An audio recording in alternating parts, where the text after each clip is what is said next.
প্রিয় দর্শক, green view clinic টেলিপ্রেসক্রিপশনের আপনাদের সবাইকে স্বাগত জানাচ্ছি। দর্শক, আপনারা ভালো আছেন, আপনারা ভালো থাকবেন এই প্রত্যাশা নিয়ে আজকের আমাদের আয়োজন। আজকে আমরা কথা বলবো হাঁটু ব্যথা নিয়ে।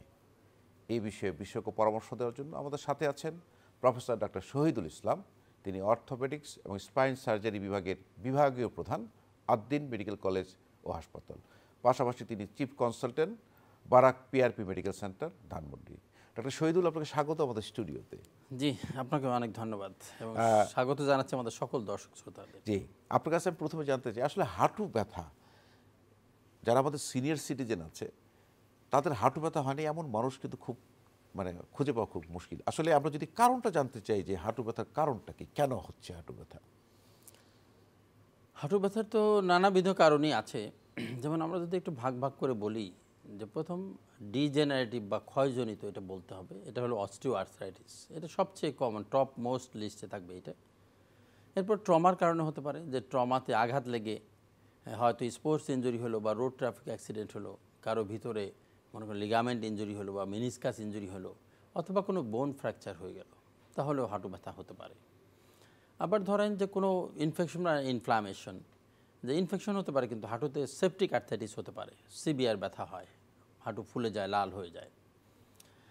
এছাড়া রিঅ্যাকটিভ আর্থাইটিস হতে পারে, এবং হাঁটুর ভিতরে কিন্তু টিউমারও হতে পারে। কারণ হাঁটুর ভিতরে যে বোনসগুলো আছে, আমাদের হাঁটুর যে জয়েন্টটা, সেটা 3টা বোনস মিলে ফর্মেশন করে।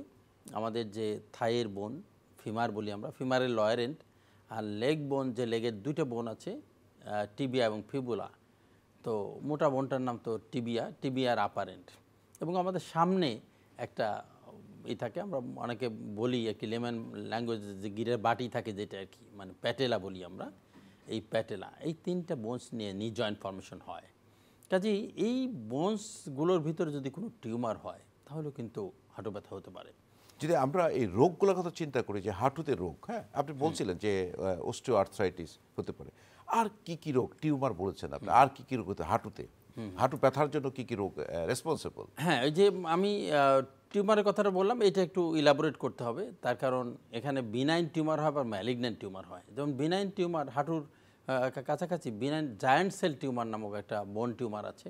আপনি জানেন যে আমরা এক্সরে করলে দেখতে পাই যে বোনসের যে সাধারণ যে রংটা, যে একটু হোয়াইটিশ কালার, তো সেটার মধ্যে আমরা দেখতে পাবো যে একটা কালো একটা স্পট, কালো একটা গোলাকৃতির একটা মনে হচ্ছে ক্ষত আর কি, এটাকে অস্টিওলাইটিক লিশন বলি আমরা। তো এক্ষেত্রে জায়ান্ট সেল টিউমার হতে পারে। হ্যাঁ, আবার ধরেন যে বাচ্চাদের ক্ষেত্রে মনে করেন একটা বোন টিউমার হয়, ম্যালিগন্যান্সি, যে ক্যান্সার হয় এক ধরনের, যে অস্টিওসার্কোমা। এটা কিন্তু এই হাঁটুর অ্যারাউন্ড নি, এটা কিন্তু মোস্ট কমন, এবং এটা 18 বছরের নিচের বাচ্চাদের হয়, যে গ্রোথ এপিফাইশিয়াল ক্লোজারের আগে। অস্টিওসার্কোমা তো সিরিয়াস একটা অসুখ। আমরা জানি যে এটা ক্যান্সার সাধারণত বয়স্ক মানুষদের বেশি হয়, কিন্তু এই অস্টিওসার্কোমাটা হলো কমন হলো বাচ্চাদের ক্ষেত্রে, যে তার গ্রোথ কমপ্লিট হওয়ার আগে এটা হয়। তো এই যে তারপর টিবিও হতে পারে, কিন্তু বোনসের ভিতরে টিবি হতে পারে, তো বোন টিউমার হয়ে হয়। এরপরে একেবারে ছোট বাচ্চাদের কথা যদি আমরা চিন্তা করি, অস্টিওমাইলিটিসের নাম আমরা শুনেছি, যে এটা বোনসের একটা ইনফেকশন। তো এই অস্টিওমাইলাইটিস কিন্তু টিবিয়ার আপার এন্ড, যেটা আমাদের নি জয়েন্টের কাছে, মেটাফাইশিয়াল রিজনে হয়।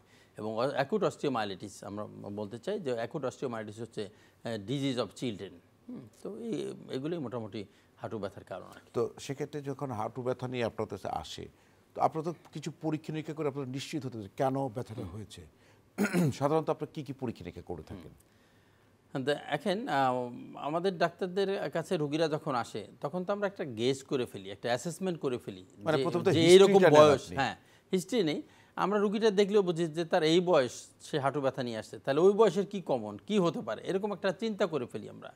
সে চিন্তা করার ফলে আমরা হিস্ট্রি নেই তার, যে কোনো আঘাত পেয়েছে কিনা, অথবা তার হাঁটু বা ব্যথা কোনো জ্বর টর আছে কিনা, এরকমভাবে আমরা আদার কজ এক্সক্লুড করার জন্য আমরা এরকম মনে করেন যে জিজ্ঞেস করি। তারপরে কিছু পরীক্ষা নিরীক্ষা করি। যেমন হাঁটু ব্যথার জন্য একটা মোস্ট কমন একটা পরীক্ষা হচ্ছে যে হাঁটুর একটা এক্সরে করা, হ্যাঁ, জ্যান্টের পোস্টেরিয়র এবং ল্যাটারাল ভিউ, অথবা অনেক সময় স্কাইল্যান্ড ভিউ করা হয় অস্টিও আর্থ্রাইটিসের জন্য। তো এই এক্সরে করি, এরপরে রক্তের কিছু পরীক্ষা নিরীক্ষা করি, আমরা কমপ্লিট ব্লাড কাউন্ট করি। হ্যাঁ, তারপর অনেক সময় ওই যে বাচ্চাদের ক্ষেত্রে যদি আমরা মনে করি যে একটা বাচ্চা আসলো যে যার বয়স 18 বা 20 বছরের নিচে, হ্যাঁ, কিন্তু তার কোনো আঘাতের ইতিহাস নাই, কিন্তু তার হাঁটু ব্যথা বলছে, তখন আমরা সেরাম অ্যালকালাইন ফসফেটেস নামক একটা আমার মার্কার আছে, একটা ক্যান্সার মার্কার, এটা আমরা করতে দিই, যে এটা অস্টিওসার্কোমাতে এটা কিন্তু অ্যালকালাইন ফসফেটেসটা বেড়ে যায়। আর আর প্রয়োজন ক্ষেত্রে আমরা এমআরআই করি, এমআরআই করি, সিটি স্ক্যানও করি। কখন সিটি স্ক্যান কখন করি? যে হাঁটুতে মানে কোনো ফ্র্যাকচার নিয়ে এসেছে, তো জয়েন্টের ভিতরে ইন্ট্রাআর্টিকুলার ফ্র্যাকচার, সে ফ্র্যাকচারের প্যাটার্নটা, ফ্র্যাকচারের ইনভলভমেন্টটা কীরকম, হ্যাঁ, বা তার মনে করেন যে ফ্র্যাকচার পার্টটা ডিসপ্লেসমেন্ট কতটা কীরকম হয়েছে, সেজন্য আমরা সিটি স্ক্যান করতে দিই এবং বলি এর সাথে যে আমরা 3D রিকনস্ট্রাকশন করে দিতে বলি রেডিওলজিদের। তো 3D রিকনস্ট্রাকশনের ছবি দেখে আমরা মানে অনেক কিছু গেস করতে পারি যে যেটা নর্মাল এক্সরেতে মানে সব বোঝা যায় না, ভিজুয়ালাইজ হচ্ছে না, সেটা কিন্তু 3D মানে রিকনস্ট্রাকশন সিটির মাধ্যমে আমরা বুঝতে পারি। এরপরে যদি আঘাতের ইতিহাস থাকে, স্পেশালি স্পোর্টস ইনজুরি, ফুটবল খেলার সময়, হ্যাঁ, যে মনে করেন যে খেলোয়াড়রা অথবা এমনি সাধারণ মানুষ কিন্তু হঠাৎ করে খেলতে যেয়ে মনে করেন আঘাত পেয়েছে, তো সেক্ষেত্রে আমরা লিগামেন্ট ইনজুরি যখন সাসপেক্ট করি, তো তখন আমরা কিন্তু এমআরআই করতে দিই, যে এমআরআই অফ দি নি জয়েন্ট। তাহলে এই পরীক্ষাগুলো আসলে কিন্তু আমরা কিন্তু আরেকটা জিনিস দেখি যে আপনারা প্রায় বলে থাকেন আর্থোস্কোপি, যে আর্থোস্কোপি পরীক্ষার মাধ্যমে আপনার ভিতরটা দেখতে চাচ্ছেন। আসলে আর্থোস্কোপি পরীক্ষাটা আপনারা কখন করেন বা কিভাবে করেন? আর্থোস্কোপি আসলে জয়েন্টকে বলা হয় তো আর্থোস, হ্যাঁ, মানে এই জয়েন্টের ভিতরটা দেখা, এইটা হলো আর্থোস্কোপি। হ্যাঁ, যেমন অ্যান্ডোস্কোপি, হ্যাঁ, যে মনে করেন আমাদের খাদ্যনালীর মধ্যে আমরা অ্যান্ডোস্কোপি করি বা কোনো টিউবুলার স্ট্রাকচারের মধ্যে। তারপরে সিস্টোস্কোপি, ইউরিনারি ব্লাডারের ইয়ে দেখে নিউরোলজিস্টরা। তারপরে ল্যাপারোস্কোপি জেনারেল সার্জনরা করেন, যে পেটের মধ্যে কোনো কিছু অসুবিধা আছে কিনা, যে ছোট্ট পোর্ট দিয়ে ক্যামেরা ঢুকিয়ে দেওয়া হয়, তারপর ওটা মনে করে দেখা হয়। ঠিক সেরকমভাবে হাঁটুর বা জয়েন্টের একটা মনে করেন যে প্রসিডিউর, অ্যাজ ওয়েল এটা diagnostic procedure, as well as এটা একটা থেরাপিউটিক প্রসিডিউর। তো আমরা যদি জানতে চাই যে আর্থোস্কোপির ইন্ডিকেশন মানে কোন কোন ক্ষেত্রে আপনারা আর্থোস্কোপি করেন? হ্যাঁ, রাইট। আর্থোস্কোপি ইউজুয়ালি মানে ট্রমাটিক কজেই মানে করা হয়, যে যেখানে আমাদের আমরা লিগামেন্ট ইনজুরি সাসপেক্ট করি, যে অ্যান্টেরিয়র ক্রুশিয়েট লিগামেন্ট বা পোস্টেরিয়র ক্রুশিয়েট লিগামেন্ট ইনজুরি বা meniscus injury, medial meniscus injury বা ল্যাটারাল মিনিসকাস ইনজুরি, তাহলে এইগুলোর কতটা কী অবস্থায় আছে এবং মনে করেন সেটার জন্য কোনো সার্জারি বা প্রসিডিউর লাগবে কি না। অনেক সময় হয় যেমন আমরা এমআরআই করতে দিই, কিন্তু হাঁটুর এমআরআই বা জয়েন্টের এমআরআই কিন্তু একটু জটিল। এটা এখন এমআরআই মেশিন তো সব জায়গায় হয়ে গেছে, কিন্তু আমাদের অত সংখ্যক লোক কিন্তু ট্রেন্ড করা এখনো সম্ভব হয়, এক্সপার্টাইজ ডেভেলপ কিন্তু অতটা করে নাই। সেজন্য আমরা অনেক সময় দেখি যে রেডিওলজিস্ট লিখেছেন এসিএল ইনজুরি। আসলে এসিএল ইনজুরি কথাটা খুবই একটা ভেগ কথা, মানে এসিএল তো অ্যান্টেরিয়র ক্রুশিয়েট লিগামেন্ট, সেটা পার্শিয়াল টিয়ার হতে পারে, ইন্টারস্টিশিয়াল টিয়ার হতে পারে, কমপ্লিট টিয়ার হতে পারে। তো ধরেন যে কমপ্লিট টিয়ার যদি হয়ে যায়, কমপ্লিট ট্রান্সেকশন, তাহলে সেই ক্ষেত্রে কেবল অপারেশন করে আর্থোস্কোপিক রিকনস্ট্রাকশন করে লিগামেন্টটা তৈরি করে দিতে হয়। কিন্তু এছাড়া যদি পার্শিয়াল টিয়ার হয় বা ইন্টারস্টিশিয়াল টিয়ার হয়, তাহলে সেক্ষেত্রে কিন্তু আলাদা চিকিৎসা আছে। এখন আমরা পিআরপি দিয়ে, ইন্টারআর্টিকুলার পিআরপি দিয়ে কিন্তু, পিআরপি ইঞ্জেকশন দিয়ে কিন্তু এগুলোর চিকিৎসা করি। এটা কিন্তু মানে মনে করেন জার্নালগুলো সাপোর্ট করছে, ইন্টারনেটে আছে এবং আমরা করছি বাংলাদেশে। হ্যাঁ, তো এজন্য এই আর্থোস্কোপি ইউজুয়ালি এই লিগামেন্ট ইনজুরি সাসপেকশন বা মানে মেনিসকাস ইনজুরির ক্ষেত্রে আমরা আর্থোস্কোপি করি। ডাক্তার শহীদুল, আমরা কিন্তু দেখি যে আসলে এই যে হাঁটু ব্যথা নিয়ে রোগীরা আসলে অনেক সাফারিংসে থাকে, আপনারা পরীক্ষা নিরীক্ষার মাধ্যমে নির্ণয় করেন। অনেকেই, আমরা চিকিৎসায় আসবো তার আগে আমার এই প্রশ্ন, যে অনেকেই করেন কি যে একটু রুট লেভেলে হাঁটুর থেকে পানি বের করে, আবার হাঁটুর মধ্যে একটা ইনজেকশন দিয়ে দেয়। আসলে এই প্রক্রিয়াটা কি? এটা কিন্তু আমি বলি অনেকেই কিন্তু এই জিনিসটা করে। জি, রাইট। এটা আগে আমরাও করতাম। যেমন হাঁটুর তো অনেক ধরনের আর্থ্রাইটিস আছে। এক ধরনের আর্থ্রাইটিস আছে যে মানে হাঁটুর ভিতরে মানে ওই যে আমাদের যে ফ্লুইডটা, জয়েন্ট ফ্লুইডটা, এই ফ্লুইডটার প্রোডাকশন খুব বেশি হয়ে যায়, তখন জয়েন্ট ফুলে যায়, মানে ওর হাঁটুর ভিতরে রস জমে এবং খুবই ব্যথা, রুগী হাঁটতেও পারে না, বসতেও পারে না, দাঁড়াইতেও পারে না, মানে শুইতেও পারে না, অল টাইম পেন থাকে। তখন কেউ কী করে যে ওই যে পানি বের করে দেয়, যে জয়েন্ট ফ্লুইডটা অ্যাসপিরেট করে দিল, রুগী সাময়িকভাবে একটু আরাম পায়, সাময়িকভাবে আরাম পায়। এরপরে যে ইনজেকশন দিয়ে দেওয়া হয় ওটা হলো এক ধরনের স্টেরয়েড ইনজেকশন। এটা হলো লং অ্যাক্টিং স্টেরয়েড আছে, কি কি আছে যে ট্রায়ামসিনোলোন অ্যাসিটোনাইট আছে, আরেকটা আছে মিথাইল ফেডনিসোলোন বা ডিপোমেড্রোল বা ডিপোমেড নামে আমাদের বহুল মানে প্রচলিত আমরা এটা দেখি। তো আগে আসলে যখন কোনো কিছু করার ছিল না তখন এটা আমরাও করতাম যে পানি বের করে দিয়ে স্টেরয়েড ইনজেকশন দিতাম, অনেক রোগী উপকার পেত। আবার অনেক রোগীর রিপিটেড এটাই করতে হতো, অনেকের 2-3টে ডোজ দিলে 1 মাস পর পর অনেকে কিন্তু ভালো হয়ে যেত। আবার কারো মনে করেন যে খুবই রিপিটেড ইনজেকশন দিতে হতো, মানে তাদেরটা একটু অ্যাগ্রেসিভ। তো এখন আমরা কি করি যে জয়েন্ট ফ্লুইড অ্যাসপিরেট করি, আমরা পিআরপি ইনজেকশন দিয়ে দিই। পিআরপি মানে হচ্ছে প্লেটিলেট রিচ প্লাজমা, যেটা রোগীর শরীর থেকে রক্ত নিয়ে ইনজেকশন তৈরি করা হয়। আমরা তো এখানে এই প্রোগ্রামে অনেকবার আলোচনা করেছি যে পিআরপি সম্পর্কে। না, পিআরপি তো একটা ইফেক্টিভ থেরাপি। যেমন আপনারা যে স্টেরয়েড ব্যবহার করতেন, স্টেরয়েডের ব্যাপারে কিন্তু অনেকেরই একটা ধারণা আছে যে স্টেরয়েডটা ক্ষতি করে বডিতে, কিডনির বিকল করে বা অনেক ধরনেরই সমস্যা। ইভেন এই স্টেরয়েডটা যেখানে হাঁটুতে ছিল ওখানে অস্টিও আর্থ্রাইটিসও বাড়িয়ে দিতে পারে। টেম্পোর সাময়িক আরাম পাওয়া যায়, রোগীরা সাময়িক আরাম পায়, কিন্তু পরবর্তীতে কিন্তু তারা জটিলতা দেখাতে হবে। এটা রিপ্লেসমেন্ট হিসেবে পিআরপি আপনি বলছেন যে একটা ইফেক্টিভ থেরাপি। তো সেই পিআরপিটা করার পরে কি তার এই রোগটা কিভাবে পিআরপি এখানে হাঁটুতে কাজ করে? রাইট, হাঁটুতে মানে আমি একটা কথা তো সবসময় বলি যে ব্যথা কখন হয়, যে শরীরের ভিতর যখন কোথাও ক্ষত সৃষ্টি হয় সেখানে কিন্তু ব্যথা হয়। তাহলে এই হাঁটুর এই অস্টিওআর্থাইটিসে কী ক্ষত হয়, মানে অসুখটা কী, আসলে ভিতরের কথাটা কি? আমরা জানি যে আমাদের হাঁটুর মধ্যে আল্লাহ তাআলা এরকমভাবেই করেছেন যে শুধু যদি বোনস থাকতো, বোনস তো শক্ত স্ট্রাকচার, টাফ স্ট্রাকচার, তাহলে বোনসে কিন্তু ফ্রিকশন হতো। সেজন্য খোদা তাআলা কী করেছেন যে প্রত্যেকটা হাড্ডির মাথায় কার্টিলেজের কচকচা হাড্ডির ক্যাপিং করে দিয়েছে, এবং ওই যে জয়েন্টে যখন মুভমেন্ট হয় ওই ক্যাপিং করার ওই কার্টিলেজ, ওই কার্টিলেজিনিয়াস অংশ থেকে জয়েন্ট ফ্লুইড নিঃসরণ হয় এবং সেই ফ্লুইডটা লুব্রিকেশনে কাজ করে। তাহলে কয়েকটা জিনিস হলো যে এই কার্টিলেজ থাকার ফলে বনসে ফ্রিকশন হলো না, আবার মুভমেন্টটা কলকবজা যাতে ইজিলি চলে, যেমন মোটর চলতে হলে মোবিল লাগে, ঠিক সেরকম মোবিলের মতো কাজ করে, লুব্রিকেটিং হিসেবে কাজ করে, যার ফলে স্মুথলি আমরা রান করতে পারি, চলাফেরা করতে পারি, বসতে পারি, রুকু সিজদা করতে পারি, আমরা সবই করতে পারি। কিন্তু এখন এই যে অস্টিওআর্থাইটিস হলে এই কচকচা হাড্ডি যেটা কার্টিলেজ, আর্টিকুলার কার্টিলেজ, এইটার ক্ষয় হয়, এটা ধ্বংস হয়ে যায়, আস্তে আস্তে ডিস্ট্রাকশন হয়ে যায়। তার ফলে কী হলো, একসময় বোনস এবং দুই বোনস এক্সপোজ হয়ে যায়, এবং এখানে কিন্তু নার্ভের এন্ডিং থাকে, বোনসের ফ্রিকশন লাগে এবং নার্ভ এন্ডিংয়ে ইরিটেশন হয়, যার ফলে রোগীদের অনেক ব্যথা হয়। এইভাবে কিন্তু মনে করেন যে এই অসুখটা হলো এটা। তো পিআরপি কী করে? পিআরপি হচ্ছে প্লেটিলেট রিচ প্লাজমা। আমরা জানি প্লাজমা হচ্ছে রক্তের একটা অংশ, যেটা তো আমাদের সবার রক্তেই আছে। তো রক্তের মধ্যে যে প্লেটিলেট, রক্তকণিকা, অনুচক্রিকা যেটা, অর্থাৎ আমরা থার্ড ব্লাড সেল আমাদের যেটা আছে, এইটা তো রক্তের মধ্যে আছে। তো আমরা এইরকমভাবে রক্তরসটাকে সেপারেট করি যেটার মধ্যে প্লেটিলেটের কনসেন্ট্রেশনটা স্বাভাবিকের চেয়ে 2 থেকে 2.5 গুণ বেশি থাকবে, এবং এইটাই আমাদের থেরাপিউটিক হিসেবে কাজ করে। কিভাবে? যেখানে গ্রোথ ফ্যাক্টর থাকে বেশি পরিমাণে, গ্রোথ ফ্যাক্টর যেগুলো টিস্যু রিজেনারেশনে সাহায্য করে। যে কার্টিলেজটা ধ্বংস হয়ে গেছে, সেই কার্টিলেজের যে সেলের নাম কন্ডোসাইট, এই কন্ডোসাইটকে স্টিমুলেট করে যে মাল্টিপ্লিকেশনের জন্য। তখন আমরা দেখতে পাই যে কার্টিলেজ আবার নতুন করে তৈরি হয়েছে। এটা আমরা কি করে বুঝি? আমরা যখন এক্সরে করে দেখি যে স্পেশালি হাঁটুতে তো 2টা কম্পার্টমেন্ট, একটা মিডিয়াল কম্পার্টমেন্ট, একটা ল্যাটারাল কম্পার্টমেন্ট।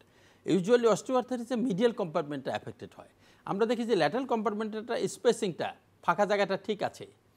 আমরা এভাবে বলি যে ওখানে 2 হাড্ডি একসাথে নাই, কারণ মাঝখানে কচকচে হাড্ডি আছে, সেজন্য হাড্ডি ফাঁকে আছে। কিন্তু মাঝখানে মিডিয়াল কম্পার্টমেন্টটা হাড্ডি 2টা মিশে গেছে, কারণ এখানেও কচকচে হাড্ডি ছিল, কার্টিলেজ ছিল, সেটা ক্ষয় হয়েছে, যার ফলে হাড্ডি 2টা কাছে চলে আসে। আমরা যখন 3 কোর্স ইনজেকশন দিই বা ক্ষেত্র বিশেষে 5 কোর্স ইনজেকশন দিই, তখন এরকম 5 মাস বা 6 মাস পর আবার যখন আমরা এক্সরে করি, তখন দেখি ওই স্পেসটা ফাঁকাটা বেড়েছে, তার মানে ওখানে কার্টিলেজ তৈরি হয়েছে। কার্টিলেজ তৈরি হওয়ার পরে হাড্ডি ফাঁকে চলে গেছে, তখন তারা স্মুথলি মুভমেন্ট করতে পারে। জয়েন্ট ফ্লুইড আবার মনে করেন যে এটাকে আমরা একভাবে বলতে পারি একটা রিজেনারেটিভ মেডিসিন, যে সেলগুলো যেগুলো ডিস্ট্রয় হয়ে যাচ্ছে এগুলো আবার নতুন করে এখানে মানে তার ন্যাচারাল প্রসেসেই সে গ্রো করলো, তো তখন তার ব্যথাগুলো কমে গেল। আচ্ছা, আমরা যদি এই হাঁটু ব্যথার ট্রিটমেন্টে আসি, যে কি আপনারা আসলে চিকিৎসা করে থাকেন, রোগ ভেদে আপনারা কি ধরনের চিকিৎসা আপনারা নরমালি চিকিৎসা করে থাকেন? আমরা মানে সবগুলো তো বলা সম্ভব না, আমরা অস্টিওআর্থাইটিস নিয়েই কথা বলি আজকে। অস্টিওআর্থাইটিসের ক্ষেত্রে মনে করেন শুরুতে একটা মানুষ তো আসে, আর্লি অস্টিওআর্থাইটিস হলে আমরা তো তখন তাকে কিছু মেডিসিন দিই আর কিছু তার লাইফস্টাইলের মডিফিকেশন বলি। যেমন তাকে অ্যাক্টিভ থাকতে বলি, এক্সারসাইজ শিখে দিই, আমরা কোয়াড্রিসেপস এক্সারসাইজ শিখে দিই। শরীরের ওজন যদি খুব বেশি মাত্রায় থাকে আমরা বলি যে আপনার ওয়েটটা কমাতে হবে, তার ওয়েট না কমালে হাঁটু তার মানে ওজনটা নিতে পারবে না, শরীরের ওজন। এগুলো হলো মনে করেন যে লাইফস্টাইলের এর মডিফিকেশন। আর কিছু ওষুধ দিই, পেইন কিলার দিই, স্পেশালি ইন্ডোমেথাসিন জাতীয় ওষুধগুলো মনে করেন ভালো কাজ করে, drug of choice for osteoarthritis and any type of arthritis. এরপর আমরা কী করি, আমরা অস্টিওআর্থাইটিসের ক্ষেত্রে এই ইন্ট্রাআর্টিকুলার পিআরপি ইঞ্জেকশন দিই। পিআরপি হলো একটা ম্যাজিক এবং একটা অ্যামাজিং ট্রিটমেন্ট। আমি নিজেই পিআরপির রেজাল্ট দেখি আর অবাক হই। এবং আমি বলতে চাই যে অস্টিওআর্থাইটিসের 4টে গ্রেডিং আছে, গ্রেড 1, 2, 3, 4। হ্যাঁ, মানে এই 4 যেটা মানে গ্রোস অস্টিওআর্থাইটিস, যেখানে আমাদের মনে করেন যে ধারণা যে এটা জয়েন্ট রিপ্লেসমেন্ট, মানে টোটাল নি রিপ্লেসমেন্ট ছাড়া কোনো সার্জারি নেই। এখানেও আমি বাংলাদেশে কি করছি, এখানে আমি আগে প্রথম লেজার পিআরপি দেই। কি আমাদের লেজার ফাইবারগুলো আমাদের হেয়ার মানে চুলের যে থিকনেস ওই রকম বা ওর চেয়ে অল্প একটু মোটা, এটা দিয়ে আমি মাল্টিপল পাংচার করি বোনসগুলোর মধ্যে, মানে 2 আর্টিকুলার মনে করেন যে সারফেসে। তারপরে এটাতে বোন ম্যারো এক্সপ্রেস হয়ে যায়, বোন ম্যারোগুলো থেকে স্টেম সেল আসে এবং গ্রোথ ফ্যাক্টরগুলো আসে, এবং আমি বাইরে থেকে পিআরপিও দিয়ে দিই। এবং আমরা মোটামুটি ধরেন যে 20টা নিয়ের মতো এই পর্যন্ত আমরা করেছি। গত 1 বছর যাবত আমি এটার উপর কাজ করছি। যে আমরা দেখতে পাই আবার যে একেবারে প্রায় আর্থোডেসিস বলি আমরা, যে জয়েন্টের হাড় যদি একটার সাথে একটা লেগে যায় তাহলে সেটা আর্থোডেসিস বলি আমরা। হ্যাঁ, তো বা অ্যাঙ্কাইলোস্ট বলি, অ্যাঙ্কাইলোস্ট মনে করেন যে জয়েন্ট, সেই অ্যাঙ্কাইলোস্ট জয়েন্ট আবার নতুন করে স্পেস তৈরি হয়েছে। এবং এটা নিয়ে কিন্তু আমি মনে করেন দেশ বিদেশে মনে করেন যে পেপার প্রেজেন্ট করছি। এবং সেই জন্য আমরা বলতে চাই যে আমাদের মোটো হচ্ছে যে ট্রুথ প্রিজার্ভ দি ন্যাচারাল জয়েন্ট। তখন জয়েন্ট একবার বদলায় ফেললে আমাদের লাইফে অনেক রেস্ট্রিকশন এসে যায়। যেমন হাঁটু যদি কারো বদলানো হয় তাহলে সে জায়নামাজে বসে ওরকম করে সেজদা দিতে পারবে না, সে পিঁড়িতে বসে মনে করেন যে সবজি কাটাকুটি করতে পারবে না। নিতে পারি যে ন্যাচারাল প্রসেসে যেটা আপনি বলছেন যে প্ল্যাটলেট, এটা ধরো ওনার শরীরের ব্লাডের থেকে একটা অংশ, সেটা দিয়ে যদি আমরা এটাকে রিজেনারেট করতে পারি সেলগুলোকে, তাহলে তো তার আর সেই অপারেশনের প্রয়োজন অনেক সময় হচ্ছে না। কিন্তু একটা প্রশ্ন থেকে যায়, আপনার অনেক সময় টোটাল নি রিপ্লেসমেন্ট আপনি বলছিলেন একটু আগে, যে নি রিপ্লেসমেন্ট, আসলে এই নি রিপ্লেসমেন্ট এটা কি প্রসিডিউর, কখন করা হয়, কেন করা হয়? আচ্ছা আচ্ছা, হ্যাঁ, ওই জয়েন্ট যখন একেবারে অকেজো হয়ে যায়, সেটা হয়তো অস্টিওআর্থাইটিস হতে পারে, আবার কোনো ইনফেকশন হয়েছিল, বোন টিবি হয়েছিল, হয়ে মনে করেন যে জয়েন্ট একেবারে তার জয়েন্টের যে ফাংশন ফ্লেকশন এক্সটেনশন করতে পারে না, অকেজো হয়ে গেছে। এবং সিভিয়ার পেইন অস্টিওআর্থাইটিসের কারণে, যেটা কোনোভাবেই মানে কনজারভেটিভ চিকিৎসায় ভালো হচ্ছে না, তখন সেটা আমরা মানে একটা ইন্ডিকেশন হলো টোটাল নি রিপ্লেসমেন্ট। এখানে কি করা হয়, টোটাল নি মানে হলো যে articular surface of the lower end of the femur আর আর্টিকুলার সারফেস অফ দি মানে upper end of the tibia, এইটার অংশ বিশেষ কেটে ফেলে দিয়ে ওইখানে ঠিক শেপ মতো আর্টিফিশিয়াল মনে করেন যে প্রস্থেসিস সেট করে দেওয়া হয়, যেটা নর্মাল নিয়ের মতোই কাজ করে এবং কোনো পেইন থাকে না। এটি হলো টোটাল নি রিপ্লেসমেন্ট। এটা একটা কস্টলি প্রসিডিউর বাংলাদেশের প্রেক্ষিতে। তো উন্নত দেশের তুলনায় তো আমাদের দেশে মানে কস্ট কম, এই কথা ঠিক, কারণ আমাদের দেশে হসপিটাল কস্টটা রিলেটিভলি কম, কিন্তু আমাদের দেশে টোটাল নি রিপ্লেসমেন্ট মোটামুটি ধরেন যে 3.5-4 লাখ টাকা বা 3 লাখ টাকায় মানে হয়ে যায় আর কি। এখানে তো যে ডিভাইসটা আপনাদের কিনতে হয়, এটা তো বোধহয় আপনার একটা বাইরে থেকে ডিভাইস ইম্পোর্ট করা হয়, অনেকে ইউএসএ এর ইউরোপের আছে এবং ইন্ডিয়ানও আছে। ইন্ডিয়ানটা একটু দাম কম, কিন্তু ইন্ডিয়ানটার মানে একটু ডাউটফুল। আপনারা বেশি প্রেফার করেন ইউএসএ, ইউরোপিয়ান কান্ট্রি অরিজিনগুলো। না, আমরা সেটাই বলছি যে যদি নি রিপ্লেসমেন্ট করা হয়, ধরেন একজন মানুষ হাঁটতে পারছে না, সিভিয়ার পেইন, তো আপনারা নি রিপ্লেসমেন্ট এর পরবর্তীতে কি তার কোনো জটিলতা হয় কিনা নি রিপ্লেসমেন্ট করার পরে? জটিলতা মানে যে কোনো অপারেশনের জটিলতা একটু হতে পারে, তবে এই ক্ষেত্রে আর্থোপ্লাস্টির ক্ষেত্রে ইনফেকশন হলো একটা ভয়। যদি ইনফেকশন না হয়, যদি ভালো হসপিটালে এবং ফুল অ্যাসেপটিক প্রিকশনে করা হয় এবং রুগীর কোমরবিডিটিস যেগুলো আছে যেমন ডায়াবেটিস, এগুলো যদি কন্ট্রোল করে করা হয় তাহলে কিন্তু জটিলতা সেরকম নাই। তো যদি ইনফেকশন হয় এটি একটা জটিলতা। এছাড়া অনেক সময় প্রস্থেসিস লুজেনিংয়ের একটা বিষয় আসতে পারে, তো সেক্ষেত্রে আবার হয়তো রিভিশন সার্জারি করে দিতে হয়। আর এছাড়া কিন্তু নি রিপ্লেসমেন্ট বা টোটাল হিপ রিপ্লেসমেন্ট, টোটাল নি রিপ্লেসমেন্ট, এগুলোর রেজাল্ট কিন্তু ভালো। যে আমাদের দেশে যাদের হয়েছে বা দেশের বা বাইরে যাদের হয়েছে, পাশের দেশে অথবা সিঙ্গাপুর থাইল্যান্ডে যাদের হচ্ছে, আমি সব রোগীগুলো দেখছি যে তারা ভালো লাইফ লিড করছে, মানে at least pain free life lead করছে। যদিও তাদের মনে করেন লাইফস্টাইলে মানে কিছু রেস্ট্রিকশন এসে যায়, যেমন সে প্লেন কমোড ব্যবহার করতে পারবে না, জায়নামাজে সে নর্মালভাবে সেজদা দিতে পারবে না, পিঁড়িতে বসতে পারবে না, হ্যাঁ মনে করেন মাটিতে বসতে পারবে না, এরকম কিছু রেস্ট্রিকশন আছে। আর এছাড়া পেন ফ্রি লাইফ পাওয়া এটাও তো একটা খুব বড় ব্যাপার। মানে সোজা কথা, তার ব্যথা থাকছে না, সে ব্যথা কিন্তু তার হয়তো মুভমেন্টের আগে যে ন্যাচারাল যে জয়েন্টটা ছিল, সেই জয়েন্টের যে মুভমেন্টটা, সেটা কিছুটা কিছু ক্ষেত্রে আপনি বলছেন যে কিছুটা রেস্ট্রিকশন থাকবে, কিন্তু সে স্বাভাবিক জীবনযাত্রা করতে পারবে। আচ্ছা, এইখানে এই হাঁটু ব্যথার এখানে এর ফিজিওথেরাপির কোনো রোল আছে? ফিজিওথেরাপির রোল আছে কিন্তু, কারণ আমরা এই যে আমরা বলছি যে আর্লি অস্টিওআর্থ্রাইটিস অথবা মনে করেন যে কোনো অপারেশন হয়ে স্টিফনেস হয়ে গেছে, তখন রুগী যদি নিজে নিজে ব্যায়াম করতে পারে তাহলে সেটা তো ভালো, তার ফিজিওথেরাপি করতে হলো না, পয়সা বেঁচে গেল। হ্যাঁ, কিন্তু মানে সেলফ এক্সারসাইজ, আর যারা সেলফ এক্সারসাইজ করতে পারে না তখন আমরা তাদেরকে বলি যে আপনি তো নিজে নিজে করতে পারছেন না, কাজে আপনি পয়সা খরচ করে ব্যায়াম করান, মানে ফিজিওথেরাপি করান, তাহলে ভালো হবে। অবশ্যই একটা মানুষকে একটা ডিজিজড একটা কন্ডিশন থেকে অথবা অপারেশনের পরে পোস্ট অপারেটিভ যে স্টিফনেস ডেভেলপ করে জয়েন্টের, নি জয়েন্টের, সেটা থেকে স্বাভাবিক কার্যক্রমে ফিরে আসার জন্য ফিজিওথেরাপির একটা ভালো ভূমিকা আছে। তার মানে ফিজিওথেরাপি কোনো কোনো ক্ষেত্রে আপনারা অ্যাডভাইস করে থাকেন। আরেকটা বিষয় যেটা সবাই জানতে চায়, যে ব্যথা হয়েছে, হাঁটু ব্যথা হয়েছে, আমি ক্যালসিয়াম খাবো, এবং কেউ কেউ দেখা যাচ্ছে ক্যালসিয়াম সে খাচ্ছে, এটা কিন্তু একটা নর্মাল, ডাক্তার যাক বা না যাক, সে হাঁটু ব্যথা, সে কিন্তু ক্যালসিয়াম খাচ্ছে। এই বিষয়টি যদি একটু ব্যাখ্যা করতেন যে আসলে খাওয়া উচিত আপনি কিংবা মানে খুব চমৎকার একটা প্রশ্ন করেছেন। আসলে ওই যে বলে হাঁটু ব্যথা হয়েছে, তাহলে ক্যালসিয়ামের বোধহয় একটা শর্ট, কিন্তু আল্লাহ তাআলা যে ক্যালসিয়াম হোমিওস্টেসিসের একটা মেকানিজম ভিতরে দিয়েছি, আমরা ফিজিওলজির নলেজ থেকে পড়ছি, যে ওই প্যারাথাইরয়েডের ফাংশন যদি ঠিক থাকে তাহলে ক্যালসিয়ামের মনে করেন যে এমনি ভিতরে কিন্তু তার মনে করেন যে ঠিক থাকবে। কিন্তু দৈনিক আমাদের ক্যালসিয়ামের একটা রিকোয়ারমেন্ট আছে 1000 থেকে 1200 গ্রাম পর্যন্ত। হ্যাঁ, তো এইটা যদি খায় মানুষ, সে তার মনে করেন যে হয়তো সাপ্লিমেন্ট থেকে বা ফুড থেকে, তাইলে কিন্তু তার মানে অসুবিধা নেই। কিন্তু তারপরেও একটা পর্যায়ে আমাদের বেশি ক্যালসিয়াম লাগে, স্পেশালি আমাদের যখন বয়স বেশি হয়, অস্টিওপোরোসিস ডেভেলপ করে, স্পেশালি মা খালা নানি দাদিদের যখন মেনস্ট্রুয়েশন বন্ধ হয়ে যায়, তখন তার মানে পোস্ট মেনজেনোপজাল অস্টিওপোরোসিস যা হয়, ওইটা থেকে পরিত্রাণ পাওয়ার জন্য ক্যালসিয়াম খাওয়ার মনে করেন যে ভূমিকা আছে। কিন্তু এই যে জয়েন্টের জন্য ক্যালসিয়ামের আসলে ওইরকম কোনো রোল নাই। একটা ইন্ডিয়ান একটা জার্নালে আমরা দেখছি যে আসলে এই যে আমরা গ্লুকোসামিন, কন্ড্রোইটিন সালফেট এগুলো দিই, এগুলো নাকি প্লেসিবোর মতো মনে করেন যে কাজ করে, আসলে ওইরকম খুব বেশি ভালো পাওয়া যায় না। কিন্তু এই জন্য আমি রুগীদের বলি যে আমরা ক্যালসিয়াম বা জয়েন্ট প্রিপারেশনগুলো, কার্টিলেজের যে ক্ষয় হচ্ছে অস্টিওআর্থ্রাইটিসের, সেই ক্ষয় কিন্তু প্রতিরোধ করতে পারে না, কিন্তু একটু সাপ্লিমেন্ট হিসেবে মনে করেন যে কিছুটা আমাদের সহায়ক ভূমিকা পালন করে। কিন্তু অস্টিওআর্থ্রাইটিস হলে অসুখটা যেহেতু কার্টিলেজ ধ্বংসের, সেই কার্টিলেজ ধ্বংসটাকে প্রতিরোধ করা অথবা নতুন কার্টিলেজ তৈরি করা, এইটাই কিন্তু চিকিৎসা করতে হবে। এবং সেই চিকিৎসা পিআরপি এবং স্টেম সেল ছাড়া কিন্তু এখন পর্যন্ত আর কোনো কিন্তু রেমেডি আবিষ্কার হয়নি। না, এমনি নর্মালি কিন্তু আমাদের ধারণা আছে যে বোনস তো একটা ক্যালসিয়াম জাতীয় জিনিস, বোনস, হাড়টা, তো সেখানে আমি যদি ক্যালসিয়াম বেশি বেশি খাই তাহলে আমার হাড়টা মজবুত থাকবে, এটা কিন্তু একটা আমাদের মধ্যে একটা ধারণা আছে, প্রচলিত ধারণা কাজ করে।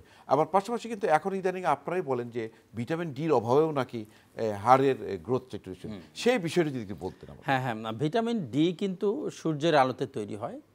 তো আমরা যত মানে সভ্য হব, আমরা যত সাহেবী জীবনযাপন করব, মানে রোদের দেখা যত না পাবো, তত আমাদের ভিটামিন ডি এর মনে করেন যে ঘাটতি আছে।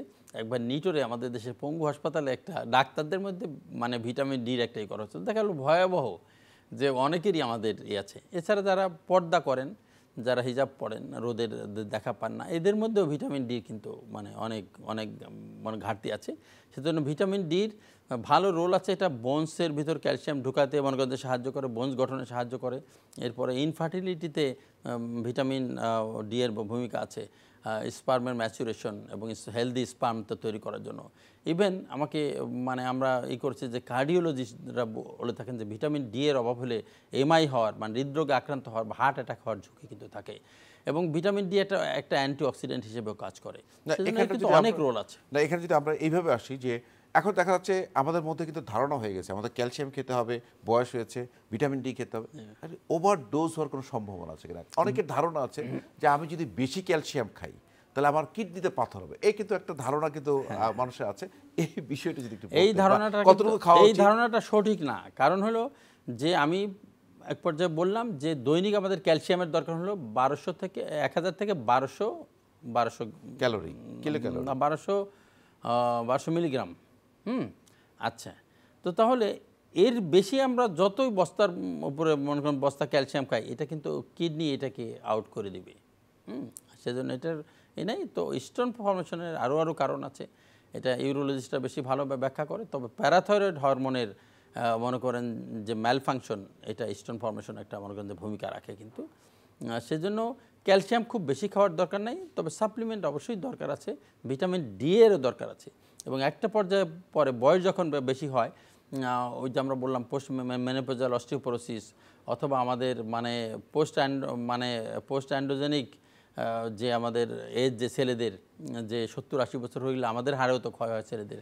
তো এইটা থেকে করার জন্য বিসফসফোনেট জাতীয় অস্টিওপোরোসিসকে প্রিভেন্ট করার জন্য বিসফসফোনেট জাতীয় ওষুধ, ইবান্ডোনিক অ্যাসিড, জলেন্ডোনিক অ্যাসিড, এগুলো কিন্তু আমরা খাই অথবা আমরা শিরাপথে ব্যবহার করে থাকি। এগুলোর ভূমিকা আছে। এরপরে যদি আমরা আরেকটু জানতে চাই যে আপনি বলছিলেন যে অ্যান্টেরিয়র ক্রোস্টেট লিগামেন্ট এবং পোস্টেরিয়র ক্রোস্টেট লিগামেন্ট, যেটা আমরা দেখি যে প্লেয়ারদের স্পোর্টস ইনজুরিতে হয়। আমরা প্রায়ই দেখি যে ব্রাজিলের নেইমার পড়ে গেছে, তার লিগামেন্ট ইনজুরি হয়েছে। আমাদের দেশের মাশরাফি বিন মুর্তজাও তো ইনজুরি ছিল। ক্রোস্টেট লিগামেন্ট আসলে এই অ্যান্টেরিয়র ক্রোস্টেট লিগামেন্ট বা পোস্টেরিয়র ক্রোস্টেট লিগামেন্ট যে আপনার পার্শিয়াল টিয়ার বা কমপ্লিট টিয়ার, এগুলো আসলে কিভাবে আপনারা চিকিৎসা করে থাকেন? এইগুলো আমি এখন পিআরপি ইনজেকশন দিয়ে চিকিৎসা করি। যে দেখেন যে একটা ধরেন আপনি কমপ্লিট টিয়ার হলো, সেক্ষেত্রে কমপ্লিট টিয়ার হলো সেক্ষেত্রে পিআরপি দেওয়া হবে না। সেই ক্ষেত্রে অপারেশন করতে হবে, আর্থ্রোস্কোপিক রিকনস্ট্রাকশন করতে হবে। আর্থ্রোস্কোপি করে মনে করেন যে তার লিগামেন্ট তৈরি করে দিতে হবে।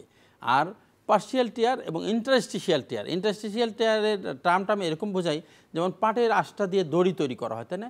ওই দড়িটা যদি অনেক দিন ইউজ করা হয় তাহলে একটু ছুবড়া উঠে যায়, একটু ফাইবার উঠে যায়, তুলার মতো লাগে। ওইটাকে বলে ইন্টারস্টিশিয়াল টিয়ার।